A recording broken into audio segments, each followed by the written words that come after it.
যে আজকে আপনার অটো রিক্সার অভিযান চলছে। আমরা সরকারকে বলবো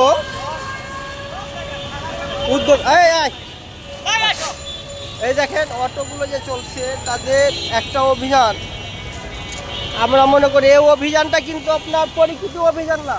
অভিযানের মধ্যে আপনার কর্মস্থল দিতে হবে, গরিব মানুষের ক্ষতিগ্রস্ত হয় সেটা অনুরোধ করবো আপনার সরকারকে যেন এটি ব্যবস্থা না হয়। এই যে আমি দেখতেছি গাড়ি বেশ কয়েকটি আপনার, এটা হচ্ছে দৈনিক বালার মোড়ের ঘটনা দেখলাম আমরা চিত্র।